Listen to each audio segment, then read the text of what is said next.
Je dirais qu'on devient historien des sciences par un choc, une espèce d'évidence.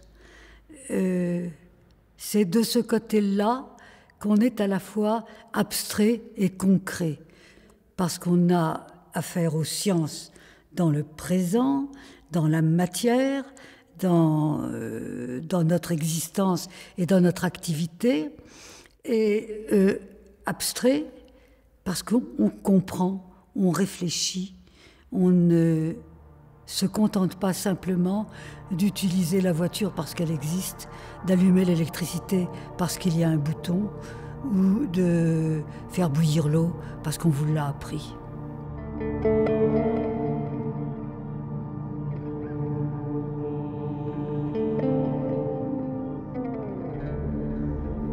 Le déclic qui a transformé la philosophe que j'étais en historienne des sciences, c'est un enseignant, Georges Canguilhem, historien des sciences de la vie, médecin et philosophe, résistant.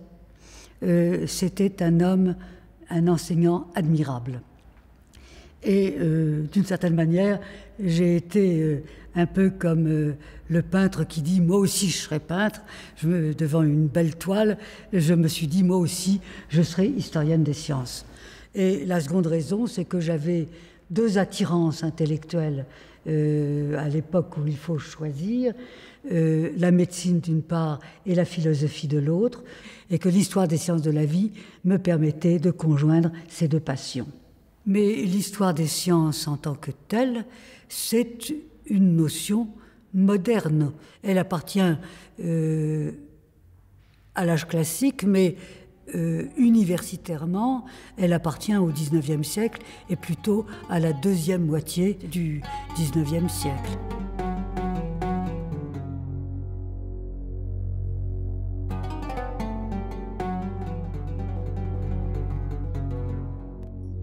J'ai choisi l'âge classique du XVIIe au XIXe siècle, mais ensuite la fin du XIXe siècle avec les conquêtes pastoriennes et le début de la microbiologie et de la microbiologie avec ses applications médicales, parce que j'étais passionnée par ce passage de l'observation à l'expérience et parce que j'étais irritée aussi que l'histoire des sciences prépondérante soit celle de l'astronomie ou celle de la physico-chimie. On peut se demander à quoi sert l'histoire des sciences, quelle est son utilité. Je répondrai, elle n'en a peut-être aucune, mais elle est fondamentale.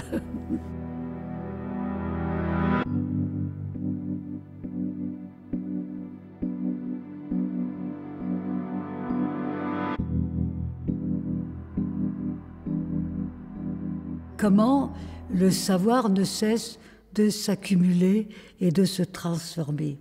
Il est essentiel de savoir ce qui s'oppose à cette progression, ce qui s'est opposé dans le passé à cette progression. Comment il a fallu surmonter des croyances, des préjugés, des habitudes pour arriver à un type de proposition vraie qui autorise une action efficace. Et cela est essentiel pour comprendre les barrages qui peuvent aujourd'hui encore s'opposer à une progression du savoir. Donc il faut bien voir, et c'est peut-être aussi une des raisons de la fascination pour l'histoire des sciences, que la démonstration et la vérité n'est pas quelque chose que le pouvoir et que le peuple acceptent aisément. Il faut se battre pour qu'une vérité soit reconnue comme telle. Il faut se battre pour la propager. Et vous connaissez tous les grands procès.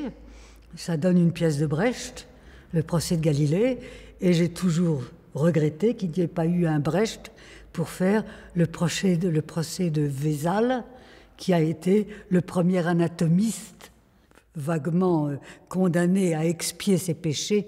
Il avait, imaginez-vous, anatomisé une femme enceinte morte.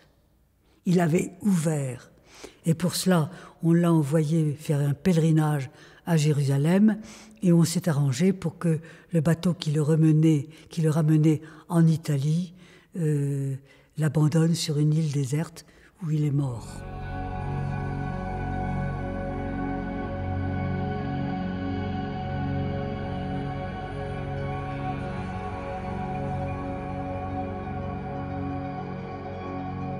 Nous avons nous-mêmes conscience de vivre des révolutions ou des évolutions.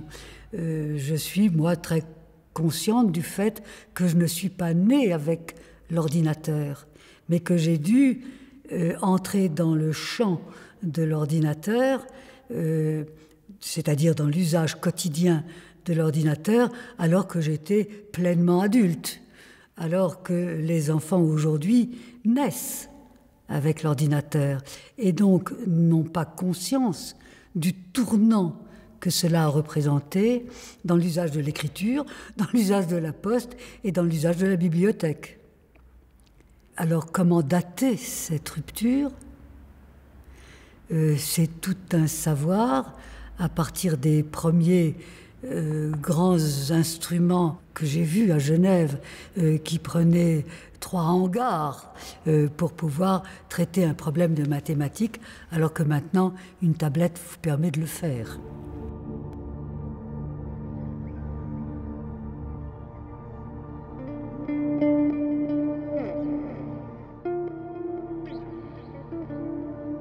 Il me semble que la fréquentation des géomètres et des physiciens par les médecins et les chimistes dans des lieux de sociabilité scientifique, comme le Collège de France, comme l'Académie royale des sciences, etc., a permis aux uns et aux autres d'échanger leurs méthodes, d'échanger leurs exigences démonstratives et d'introduire dans des disciplines qui ne se disaient pas véritablement scientifiques, l'exigence scientifique, c'est-à-dire le début de la biologie, le début de la physiologie expérimentale, le début d'une médecine armée et combattante. Et je verrai une autre rencontre qui, elle, que j'ai pas vraiment travaillée, mais qui me semble aussi absolument passionnante et passionnante pour aujourd'hui, c'est au début du XVIIIe siècle, le calcul des probabilités qui s'applique aux populations et à la médecine, en particulier dans la médecine des épidémies, c'est-à-dire la rencontre des mathématiques et de la médecine. Et une possibilité, non pas d'expérimenter, mais une possibilité de prévoir et d'agir. Donc ce qui me semble essentiel, si vous voulez, c'est la rencontre des disciplines.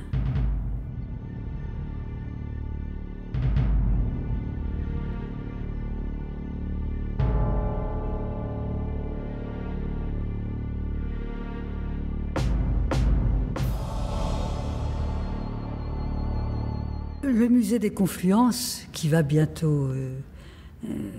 qu'on va bientôt pouvoir visiter, est une longue histoire. Ça n'est pas l'histoire des 10 dernières années, c'est une histoire qui remonte à l'âge classique.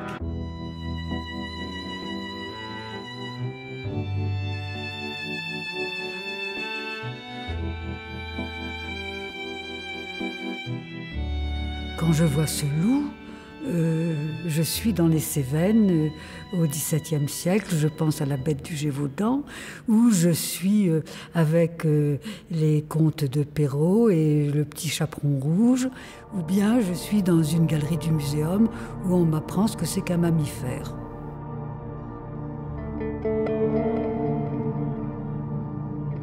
J'adore le dessin que vous connaissez, où l'on part du singe et où on arrive à l'homme debout, bipède et bien droit, avec sa massue.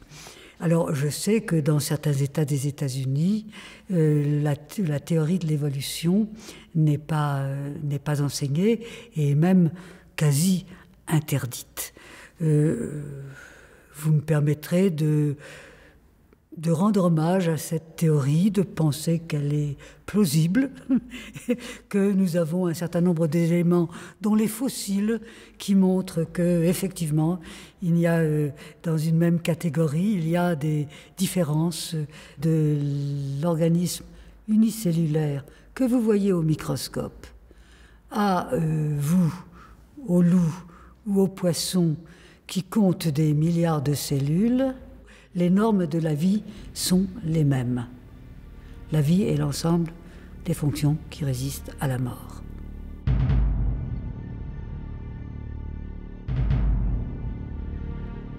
Pour moi, confluence, c'est bien sûr la confluence de la Saône et du Rhône, c'est la confluence des disciplines, c'est la confluence des temps, et pour une perception plus exacte de ce que peut être l'homme en société.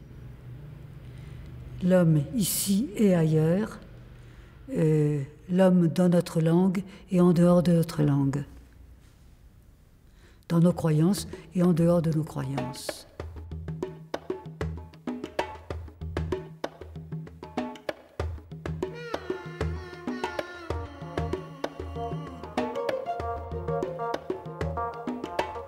Peut-on encore parler de cabinet de curiosité, et est-ce qu'un musée des sciences est en ligne directe l'héritier du cabinet de curiosité?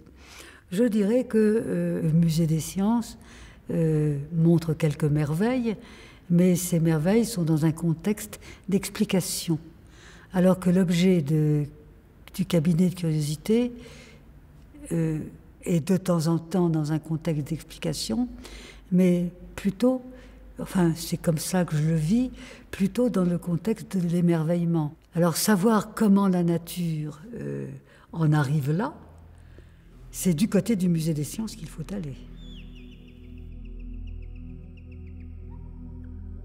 Un musée, ça n'est pas un objet sous une vitrine, c'est un objet que l'on comprend. Ce monde d'objets qui ont pour origine des collections de géologie, des collections d'animaux, des collections d'insectes, des collections ethnologiques. Ce monde des hommes en société, c'est d'une richesse infinie, parce qu'on peut à la fois y prendre plaisir, poser des questions, comprendre un certain nombre de choses, mettre en relation des domaines qui, d'habitude, sont séparés. C'est ce qui me semble le plus étonnant, c'est la manière dont des collections différentes, présentées d'une manière raisonnée, permet de percevoir le temps et la multiplicité des temps, l'espace et la multiplicité des espaces. C'est-à-dire que aller de salle en salle, d'objet en objet, permet d'aller dans des espaces et dans des temps totalement différents. Et de se comprendre soi-même dans son temps et dans son espace. Parce qu'il y a toujours un retour sur soi quand il y a une ouverture vers l'autre.